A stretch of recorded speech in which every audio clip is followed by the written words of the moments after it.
welcome to my channel. So today, as you can tell by the title, we are going to be learning how to read for ourselves. Not read books, but read cards, tarot cards, oracle cards. Today, I'm actually going to be using an oracle deck to provide an example, and it is the Astral Soul Oracle deck. One of my favorite decks. Such a beautiful deck, so gorgeous. But let's go ahead and get into it before it gets too ridiculously sunny in here. I have written down 5 steps to help you read cards for yourself. I'm not kidding. I literally just sat here and wrote it like 2 minutes ago. So we are going to go through it together. And yeah, let's get the fuck into it. So step 1 is to pick a tool. Now, when we're talking about divination, there is not just one type of tool that we can use to divinate or to read into the soul of the universe. Some people use candle wax. Some people use rose petals. Some people use tea leaves. I've seen pendulums, twigs, sticks, so many types of things. But cards are a very popular medium to be used, because that's what these are. These cards are simply a medium, the same way I'm simply a medium when it comes to me channeling messages for other people. These cards do the same thing, right? They channel messages for us. So yes, pick your tool. Today we are going to be using, like I said, an oracle deck. Now, the difference between oracle decks and tarot decks. Tarot cards are one blueprint. There's 78 cards. Each of the cards have or tell the same story. Like the imagery and stuff can be different on them. But the example I would give is like the Bible, right? We have so many different versions of the Bible, so many different kinds. But at the end of the day, the Bible is still one blueprint. It came from one thing. So tarot works the same way. People expand on it, branch off of it, interpret it different ways, but it's still one tool. Oracle decks are different in the sense to where they more so focus on a specific topic or specific area. For example, this is an astrology oracle deck. Over here I have my Legendary Ladies deck. That's a deck with female deities and goddesses, right? They have like my archetype decks that specifically deals with archetypes, my animal oracle deck that specifically deals with animal spirits, right? So that's the difference between oracle decks and tarot cards. So that's step 1. You pick your tool, choose a tool. Step 2, you want to calm your mind. How I calm my mind, sometimes I take a bunch of deep breaths while I'm holding the cards, just to kind of like center myself, get my energy all up in there. Sometimes I'll light an incense or listen to a little bit of music while I shuffle. Usually I do this while I shuffle or while I'm holding the cards, because going into step 3 is when you're going to set your intention while you shuffle. Now, shuffling comes in many different ways, many different forms. Shuffle intuitively, okay? So whenever you pick up the deck, whatever your hands do, just let them, okay? Trust yourself. Don't overthink it. There's no certain specific way to shuffle. I've literally seen cards be shuffled so many different ways, and that's why I really like watching other readers, because it's so interesting to see the way that they shuffle and the way that the cards communicate with them. Like, right, some people shuffle where the cards pop out, right? Like I shuffle like that sometimes. Some people cut the deck to shuffle, right? Some people mix it all up in a pile and select like that. Some people do a spread and select cards like that, right? So there's so many different types of ways to shuffle. Go intuitively. I'm going to show you 2 of the main ways, or 2 ways that I usually use when I shuffle, as kind of like a starter to show you. So when I say cutting the deck, all that means is most people recommend using your non-dominant hand, because they say that's your more intuitive hand, right? But I'm using my right hand since the camera is over here. And when you cut the deck, you literally just pick up the deck and drop it. And now the deck is cut. You can order it whatever way you want. When you put it back together, again, you go intuitively. So that is one way to shuffle. Another way is to just shuffle randomly, cut the deck in half like this, and you're just gonna fold the cards on top of each other, put them together. Simple like that. Another way to shuffle is to cut the deck in half again, Take one side of the cards and turn them the opposite way. Make sure the cards are facing the opposite way, like this. Can you see that? So that when you put them together, they are all going the same way. And then you just shuffle, put them together, right? Simple. So, how many times should you shuffle? How many times should you cut the deck before you start a reading?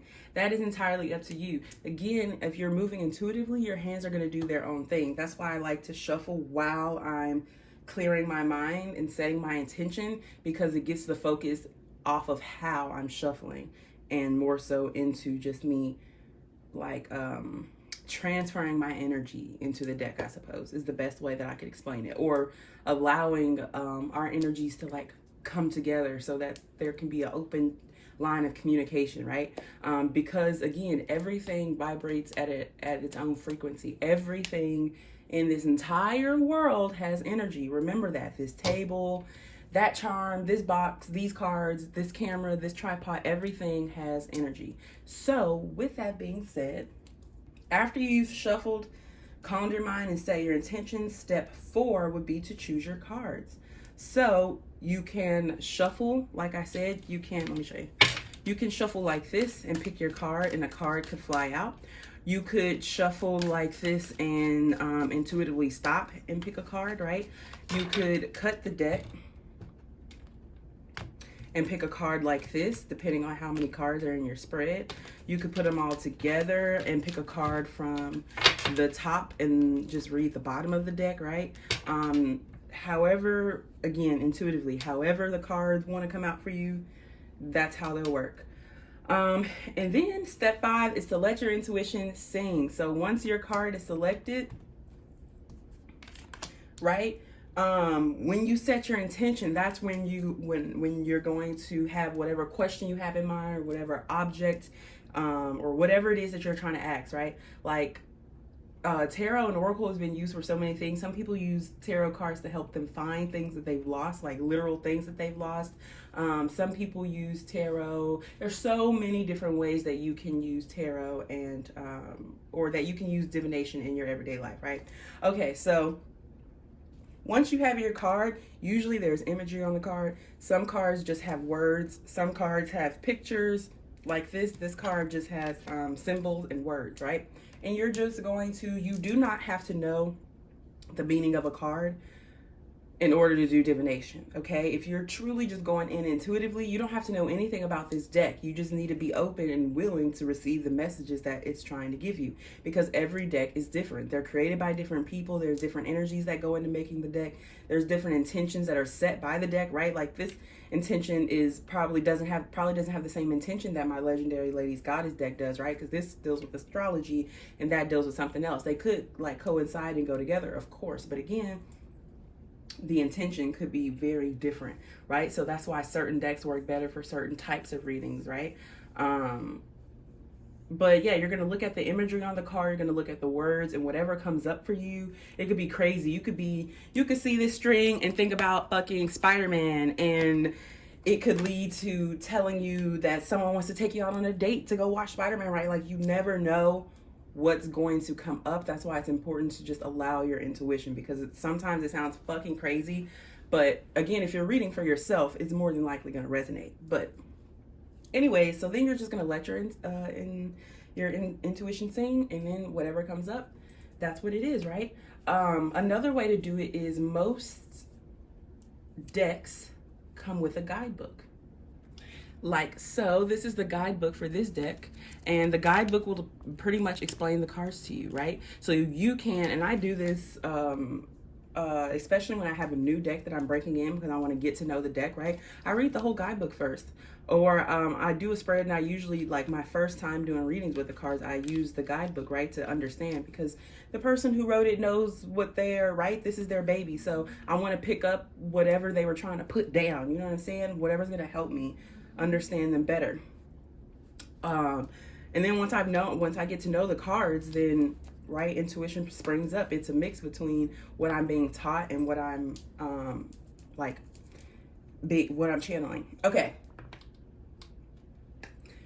So now that I have explained the 5 steps, step 1, choose your tool. Step 2, calm the mind and shuffle. Step 3, shuffle and set your intention. Step 4, choose your cards. And step 5, let your intuition sing. So we are going to do a little spread here ourselves as an example to show you. So I'm going to go ahead and shuffle the cards because I've already picked my tool. I'm going to shuffle really good. Again, when you're shuffling, just go intuitively.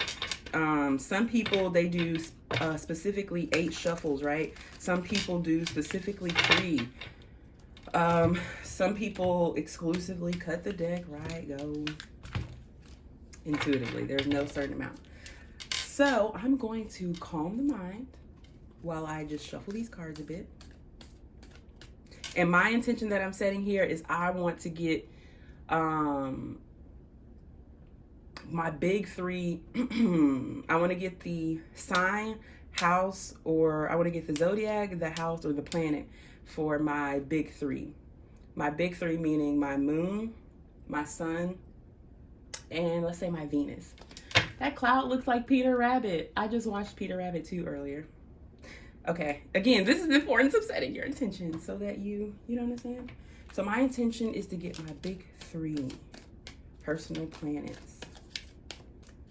My big 3 personal planets.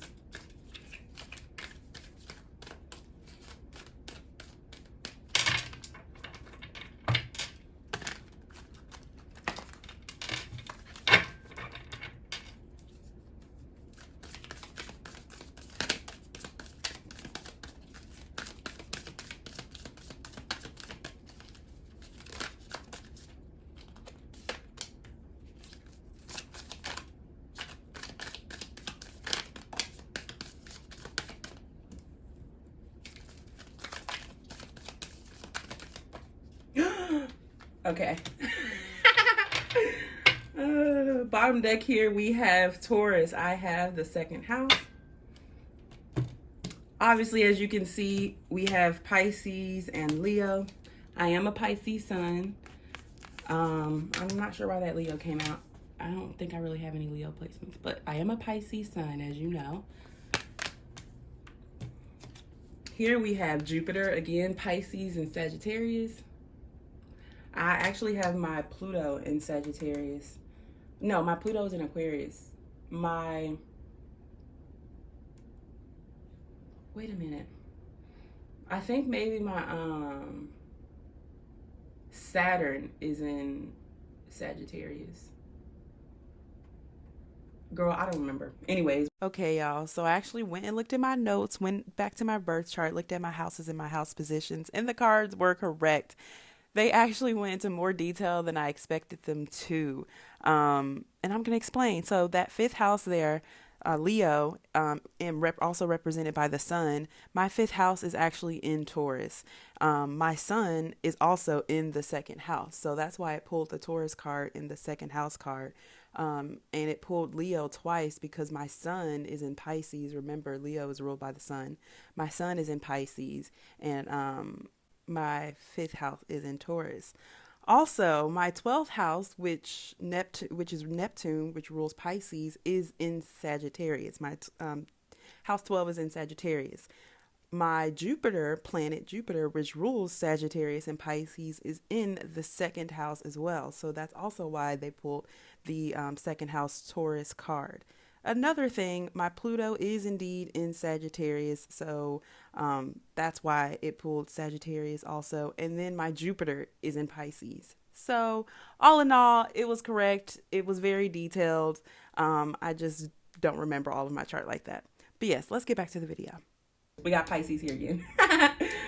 And then we have Leo. What? Is there a Leo connecting with me right now? Is there a Leo tuning into this right now? Is there a Taurus tuning into this right now? Because y'all are showing up here. This is what they decided to tell me. That's another thing. When you choose your cards, when you have your intention set, again, I say this in a lot of readings, other messages can come out, right? It's whatever they're trying to tell you, because we don't always ask the right questions, right? So sometimes we get cards that leads us towards asking the questions of our heart. There's this quote that's in one of these guidebooks, and it says that our mind has many, many, many questions, but our heart only has a few. And so when we are doing divination or dealing with these kinds of things, we really want to come into our heart space, because that's what's going to help us the most, right? We're not our thoughts, we're not our emotions, we're not our feelings. So coming into our heart space can help us get closer to our truth, right? Okay, so thank you so much, guys, for tuning into this video. I really hope this helped you. Comment below if you tried this and did a spread and it worked for you, if these 5 steps worked for you. If they didn't, I am 110% up for fucking critique. Let me know what did or didn't work, or if you have any advice, if you're a reader and you do your own readings and you have any advice to make this simpler or easier to understand, for sure, let me know. Yeah, okay, again, thanks for tuning in. I love you so much, and I'll see you in another video. Bye.